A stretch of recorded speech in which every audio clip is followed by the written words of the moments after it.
Hello and welcome. My name is Jess and you're listening to Legaltini, your very own sip of law school.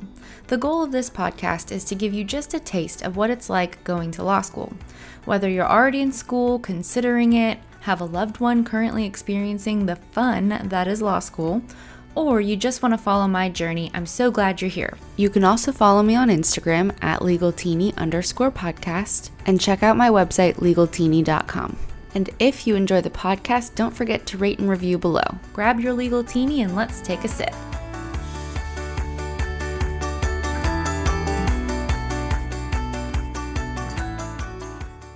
Good morning, everyone. On this week's episode, I'm going to share with you some key changes that I'll be making in my next semester, and I'll also be sharing some thoughts on interviewing strategy since OCIs are coming up for most of us this next semester. Specifically with interviewing, I want to share what interviewers are looking for and exactly how to present yourself to convey these qualities.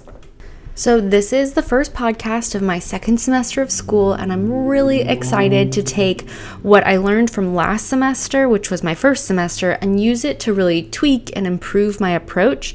I think that we are nothing if we're not flexible, and so it's always good to take time to really take a step back and look at, an honest look at how you really did, how you felt throughout the experience, and make the necessary adjustments and make some changes and try something else if there was something that you felt like wasn't working. If you haven't taken time to do that yet, it's not too late. It's always helpful to reflect on honestly consider and kind of make those adjustments. We're humans. Bottom line is we're humans. And so we can all take steps to improve our experiences. No one has done it perfectly, right? Everybody should be able to find something to sort of reflect on and make adjustments to. And also remember that you are totally in control of how you react to the challenges in your life. This is no different. Law school, whatever challenge you may be facing is no different. It may feel like this is all happening to you, but in reality, you have the power to be in charge of your own experience. And I encourage you to take some intentional time to just consider how you can take the reins and sort of convert your mindset into I am experiencing this and I am part of this experience versus this is happening to me. I don't know if that makes sense, but that's kind of my approach to it. One specific thing that I really want to work on this semester is prioritizing my physical health and well-being. Last semester, I did just enough to get by and sort of do the bare minimum of what I needed to do for my physical health. But now that I have one semester under my belt, I feel like I can push myself more this go around to make it a priority and make it something that I can really spend time on. I know that I do so much better in managing my stress when I'm active almost every day, and everything about my life just sort of improves. And so that is my goal, is to do something active each day, even if it's just a few walks during study breaks, things like that. Whether I can get in a full exercise, that's great. If not, then, just some walks or something active. Another thing I'm going to implement is making flashcards throughout the semester. Last semester, I waited to create them mostly during finals, and it was a really helpful part of my review, but I think it could have had the same effect without using my precious finals time to create them. In one of my classes, I probably made about half of my flashcards prior to finals season, and it was very helpful to have those already completed and something I could just whiz through instead of having to take the time to actually write them out. So that's something I'm going to implement this semester, is just kind of getting ahead of the ball on that and writing some of those flashcards during and while I'm learning it. And so then I can kind of test myself on that knowledge as I go and see where my tougher areas are going to be. So I'm planning to schedule time into my Google Calendar each week to create flashcards for the concepts that we covered that week. So I'll let you know how it goes and see if it's working or not. You can hold me accountable and just ask me, how are my flashcards going and how are my exercises going? Because so those are my two goals. Those are sort of the two major takeaways. I mean, I've got other sort of minor tweaks and things that I want to work on and do differently, but those are kind of the take-home ideas. So next I want to talk about some stuff to do during the semester in order to be successful during final season. So whether you've already reflected on yours and have your own ideas or not, here are some thoughts and sort of things that you can do to make that final season a little bit more manageable. In my last podcast, which was the finals hot takes, I talked a lot about sort of what happened during the season of finals. But right now I kind of want to talk about what you can do to avoid some of those crazy nights and things like that. So here are the 4 things that I think doing during the semester helps you to be successful during finals. Number 1 is schedule your study time to include review sessions of the material you've covered. So this means that each week, and you probably have to wait, I would say 3 to 4 weeks into the semester to really have this be an effective use of your time. But review sessions of material you've covered in sort of in a view of the collective group of information, how things interact with each other, how they all fit into a larger scheme. That should be part of your process during the semester. And that goes hand in hand with what number 2 is, which is begin outlining within the first month of class, so you can complete your outline on the last day of class. So by the time you get to the end of the semester, it should not be the first time that you're reviewing information from the beginning of the semester. That is terrifying in my mind. And I know that people do it, and I know that they still do well, but for me, I need more review than just one go at the end of the semester. I need kind of a consistent re-going over the information several times and in different methods. This is something that I implemented I would say after fall break is when we started doing our weekly review sessions, my study group and I, and it was so helpful to have already gone through it as a group. And then when you're reviewing it for finals, it's not this like, oh my God, I forgot we even covered this topic moment. You're instead saying, oh yeah, I remember us reviewing this, I'm fuzzy on these parts, and you can sort of, I don't know, it's like it's not as foreign, because some concepts you learn at the beginning of the semester and then you just breeze past them and they don't come up again until finals. And that's a challenge. That's really tough to kind of go back to that moment and remember everything that you remember from then. If you want to hear more about my plan that I made after fall break and how I implemented all of that, go back and listen to my podcast. It's from October and it was called Planning for Stress, Q4, and My Plan for Finals. And I sort of outline the whole plan that I implemented that was so helpful for me. So check that one out if you're interested. So first one, schedule your study time to include review sessions. Second one, begin outlining within the first month of class so that you can complete your outline on the last day of class and have that ready to go. The third tip I have for during the semester is to pace yourself and create a cadence. So be realistic, but stick to your plans. Hold yourself to what you're planning to do. Unless something is like grossly not working, stick with your plan and keep at it, because sticking to that is what's going to keep you sane and help you to know that you are on the right trajectory. If you don't have a plan, then in my experience, you feel a little bit like you're free falling and you don't know if you're going to cover everything that you need to cover in the correct amount of time. So I would say to create some sort of a plan where you know that your cadence is going to work so that you're not spending time spinning your wheels and stressing about whether or not you have ample time throughout the semester to cover the ground you need to cover. Okay, the fourth one is to ask your questions in your course before you move on. So if you're struggling with a concept, do not just wait until the end to see if you sort of figure it out along the way, or if another concept sort of helps to make that one more clear, which does sometimes happen. But I think waiting to see if you figure out the concept that you're confused about along the way, it gets really overwhelming towards the end when you look at a list of concepts that really confused you, and now suddenly those are the concepts you have to focus on, instead of nailing those during the semester and then reviewing them later. So go to office hours, get help from a friend, anything you can do, but just don't wait. Things tend to build on previous concepts, and if you wait until finals, you might not have anyone to ask because of blackout days. Something that I didn't know that existed were blackout days, so if you have like a teaching assistant or a scholar, they also are taking finals, and so they'll give you a blackout date, which is usually like a week or even a week and a half sometimes before your final, where you can't ask them any more questions. And I don't know, that might not be the same at all schools. That, obviously might be different places, but just keep that in mind. Use the time that you have with them to really take advantage of all the knowledge that they share. And I have found personally that going to the scholar sessions or not even like the organized sessions that they have, but going to office hours with a scholar, you learn a lot more even about other classes and just how the school works and sort of the ins and outs of things and tips and tricks. You learn a lot of that from your scholars.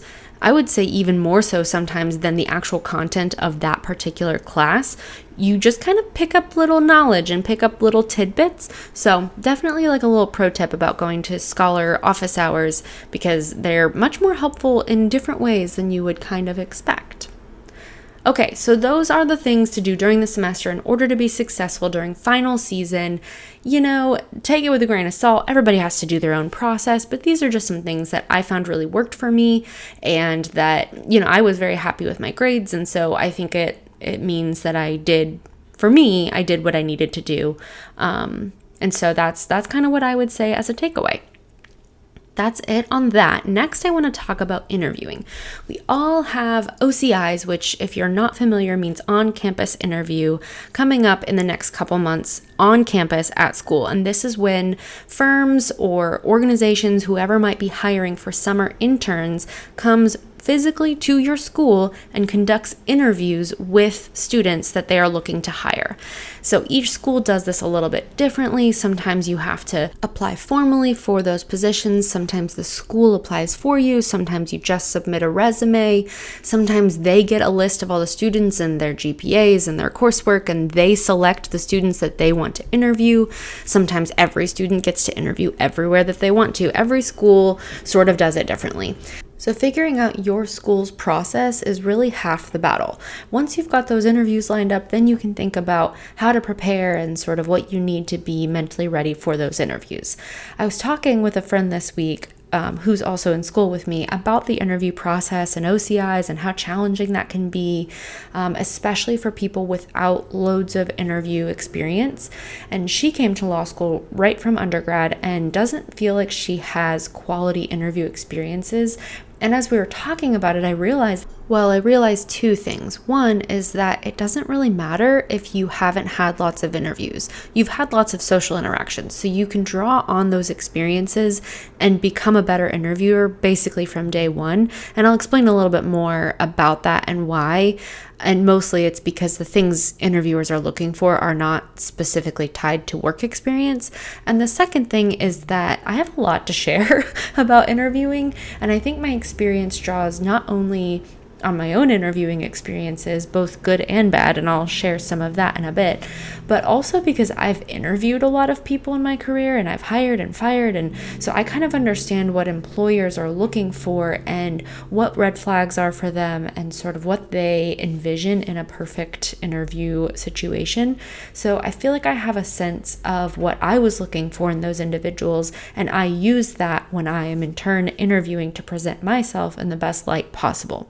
So I did some research at Googling, and I found that many people are looking for the same qualities as I am. And first I'll tell you what they are, and then of course I'll share how to convey them to whoever is interviewing you. And just a PS, this is good for any situation that you find yourself in where you're trying to make a great impression. It's not just interviewing. This is just sort of how to present yourself in certain ways. But right now, obviously, the focus being on interviewing and how to get that summer internship that everyone is so excited about. So here are the things that interviewers are looking for. I have, 5 things that I was personally always looking for in an interview and that I try to portray when I am interviewing for a job or for schools or whatever it is. So the first thing, and this is the reason that I put it first, is because it's kind of the first thing that an employer notices, and that is your energy, your physical interpersonal energy. So this is how you physically present to the employer, and it's not necessarily how you're dressed or things like that, but of course that is a big thing and also something that people notice right away. But it's more just about how you are in a room, and do you interact with people? I mean, this can get down to as nitty-gritty as how you talk to the receptionist when they greet you when you go into the office. I mean, this is the energy that you bring with you into the space. This means that you need to pay careful attention to body language, things like crossing your arms or turning away from someone or being closed off physically sends that message. And so you want to be, really, you want to have good posture. You want to sort of be attentive physically with your body to the conversation that you're having.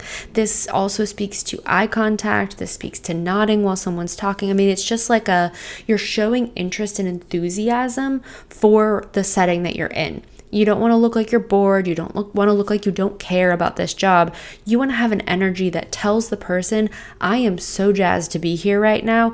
And, you don't want to be over the top, and you don't want to be, crazy and manic about it. Obviously, you want to have like a controlled energy, not just crazy energy. But I think you understand what I'm saying, in that you want to have this sort of presentation to the employer that says, I'm excited to be here. This is a great opportunity. And I'm enthusiastic. That's kind of what you're trying to portray. And it leads into the second thing that interviewers are looking for, which is interest in the job. They want to know why you're here. And a lot of times they'll ask, why are you interested in this role?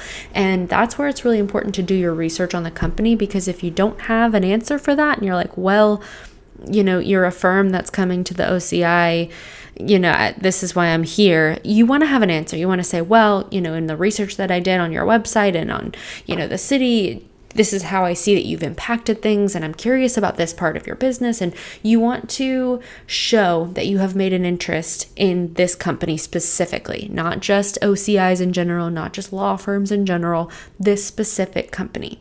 Which also means that you need to ask thoughtful questions. So don't just say, like, what is it like working on a law firm? Because obviously every law firm is going to have a different answer to that, but that's not really a thoughtful question. That's sort of shallow and easy. You want to dig deep a little bit and think about some questions that are specific to that firm and the work that they do. You might even reference certain areas of practice that they have, and ask, what could be your engagement with that role, and whatever it is, find something thoughtful to ask that another interviewer isn't already asking them, because of course you want to stand out and you want to be memorable in their eyes. And the last part of showing interest in the job is that I just have a quick note on nerves.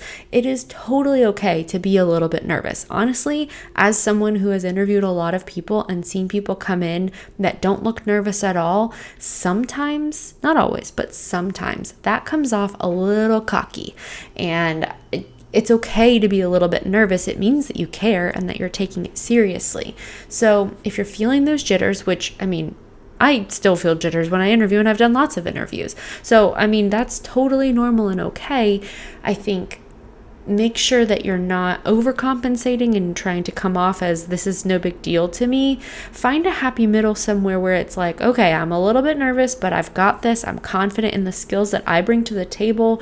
There's a happy medium there.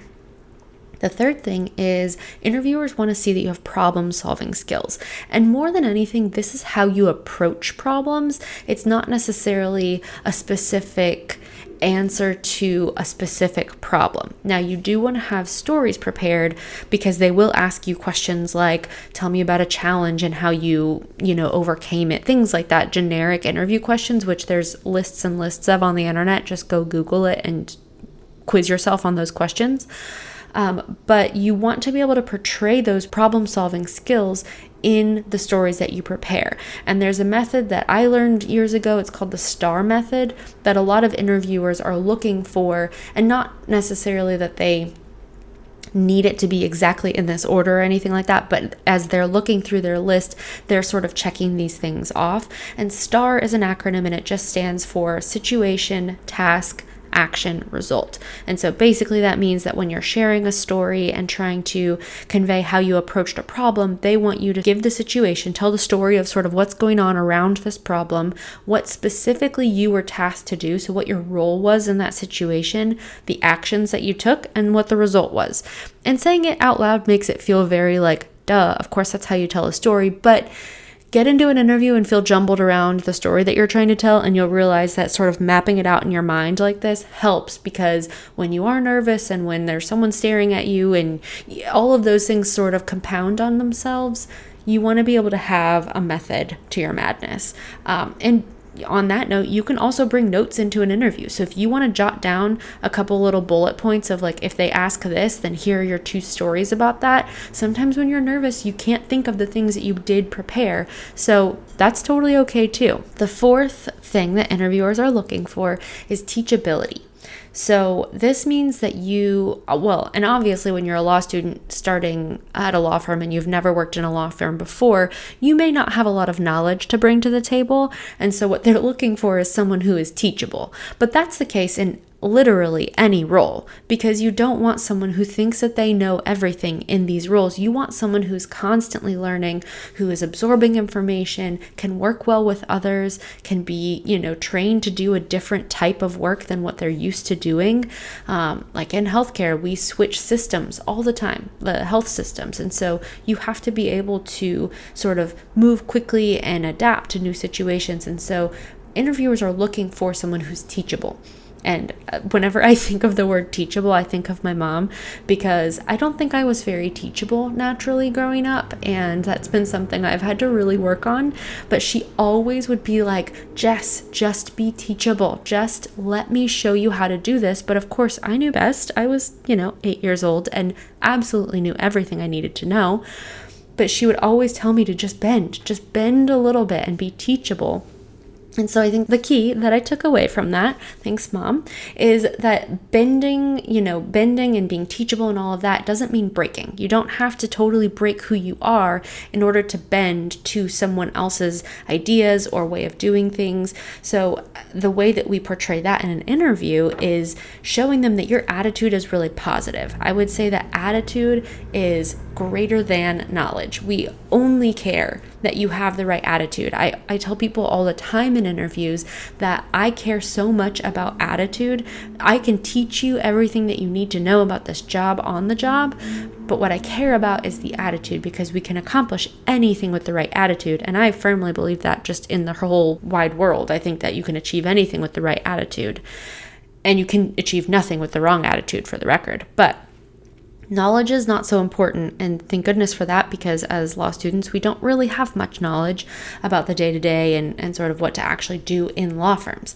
That's teachability, is be coachable, be teachable, and portray that by showing them what your attitude is in that. And again, have stories prepared about, maybe how you had to do something a different way than you were used to doing it, but that in the end you realized that it was totally more effective or efficient, or that it was the same, but you were able to do it both ways because you understood that this was important to that other person. I don't know, whatever story you have that can portray that sort of a skill.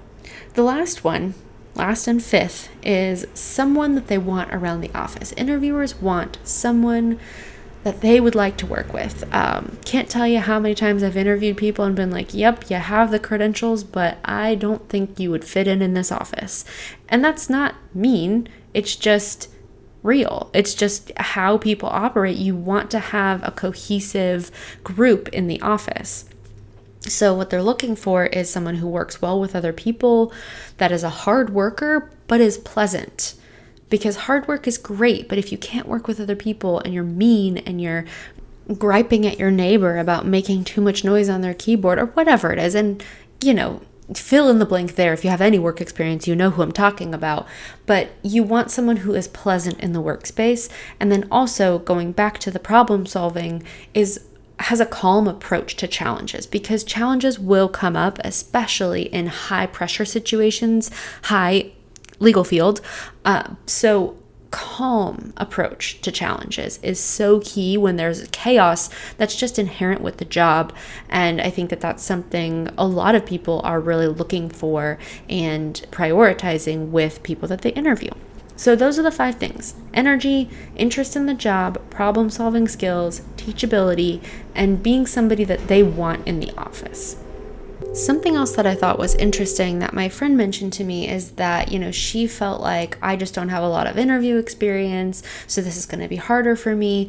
But really, and kind of as my list proves, the things that we're looking for aren't someone who's done 100 interviews before. It's great communication skills, it's hard worker, things that you don't have to have ever interviewed a day in your life to be able to show and actually be. And really, the only way to fail an interview is to not research and not be prepared for the interview, have a negative attitude, not be able to communicate or tell your stories well, not being enthusiastic. I mean, it's not actual experience that would make you not do well in an interview. It's all about how you present yourself and how you communicate. So I just don't think that it matters. All of that to say, I mean, practice does make progress. So, you can certainly get better at interviewing the more that you do it and the more comfortable you become with it. But I wouldn't discount yourself if you've never interviewed for a big job before or interviewed someone else. I just don't think that it really matters that much. I think that you have just as great a shot as anybody else if you can learn to sort of master those pieces or those things that interviewers are just looking for. Well, that is it for this week's episode of Legaltini. Thanks so much for listening in and joining me on this journey. I'm so glad you're here. Don't forget to find me on Instagram at legaltini_podcast, and also check out my website, which is legaltini.com. There's all sorts of fun resources on there for you. Thanks so much for listening. This has been Legaltini, your very own sip of law school.